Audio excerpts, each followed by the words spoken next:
Tiene la palabra la asambleísta Encarnación Ducci.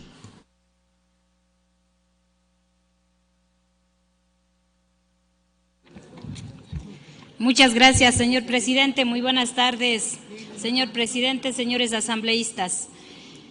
En realidad me alegra escuchar la moción planteada por la señora asambleísta que acaba de intervenir, porque Jimena Peña, muchas gracias.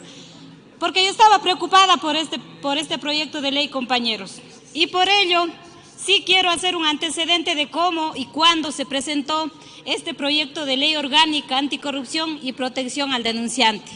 Sí vale la pena recordar que esta propuesta de ley se presenta una vez que el Ejecutivo vetó en la Ley Orgánica de Lucha contra la Corrupción, en donde realmente sí existían instrumentos jurídicos y legales para combatir la corrupción.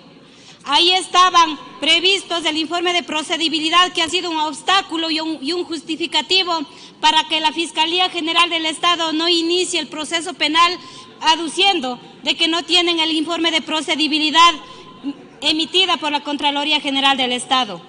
Ahí estaban figuras importantes como el comiso anticipado cuando la persona no acuda al juicio y no comparezca a la justicia.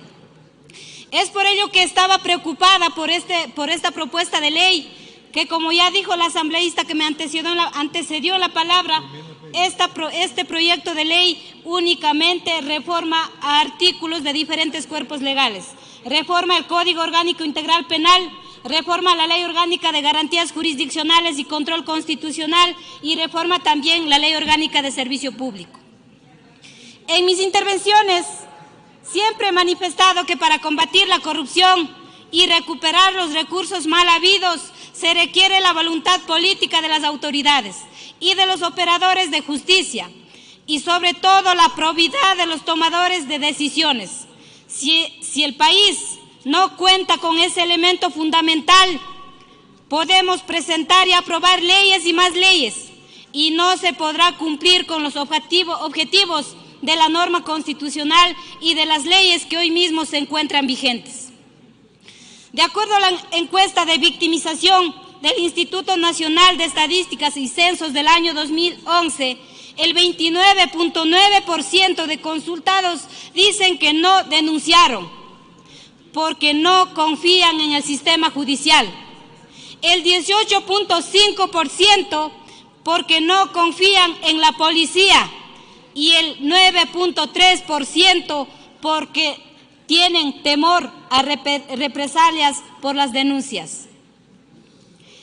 El mejor termómetro para medir la satisfacción del usuario o la confianza que tienen los ciudadanos ante las instituciones públicas es la percepción, es la consulta directa. Sumados el porcentaje de desconfianza en el sistema judicial y de la Policía Nacional, alcanza nada más y nada menos que el 48.4% de desconfianza. Entonces, lo correcto es tener instituciones eficientes, servidores públicos, policiales y judiciales competentes y probos y cambiar esa percepción ciudadana de desconfianza. Lo correcto es que el Estado sea eficiente en el control de la cosa pública. Lo correcto es que la ciudadanía, de manera libre y sin coacción y sin cooptación de las autoridades de turno, ejerzan el derecho y la obligación de ejercer la Contraloría Social y evitar actos de corrupción. En nuestro país, por ejemplo, la Comisión Cívica Anticorrupción hizo un aproximado de 24.742 millones de dólares que fueron utilizados para actividades ilícitas durante la gestión de la década del correísmo. A esto hay que sumar también los años anteriores y los años posteriores a esta década. Seguro la cifra será incalculable, porque ¿cuántos delincuentes de alto vuelo están en las cárceles? Preguntémonos entonces, ¿serán 2, 3, 4? ¿Y el resto en dónde están? ¿Cuántos dólares mal habidos se ha recuperado para el bienestar de la ciudadanía y para poder garantizar los derechos? el proyecto de ley orgánica anticorrupción y protección del denunciante, si bien tiene la finalidad de corregir ciertas fallas que tienen varios cuerpos legales, debe ser tratado como un proyecto de ley de reforma, no como un nuevo proyecto de ley orgánica que se denomina anticorrupción y protección del denunciante, ya que no se sujeta sobre todo a lo establecido en el artículo 133 de la Constitución de la República del Ecuador. Esto es, que para hacer leyes orgánicas se requiere, entre otros requisitos, lo siguiente. Primero, que regulen la organización y el funcionamiento de las instituciones creadas por la Constitución y la ley. Este proyecto de ley no regula la organización ni funcionamiento de las instituciones, ni crea tampoco instituciones. 2. Las que regulen el ejercicio de los derechos y garantías constitucionales. En estos 6 artículos no existe ninguna regulación de derechos ni garantías constitucionales.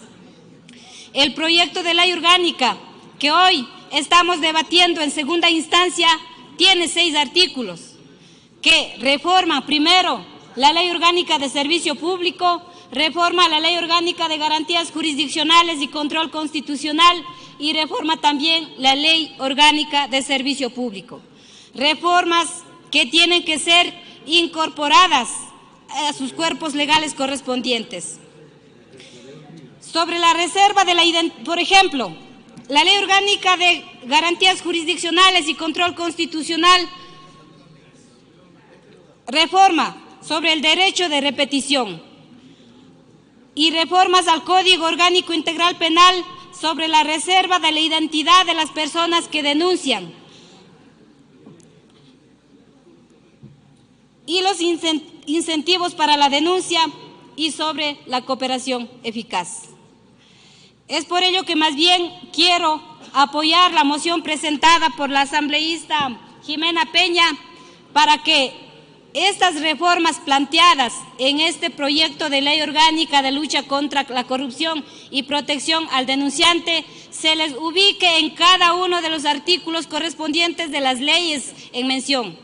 No son solamente al Código Orgánico Integral Penal, son reformas al Código Orgánico Integral Penal, reformas a la Ley de Servicio Público y reforma a la Ley Orgánica de Garantías Jurisdiccionales y Control Constitucional.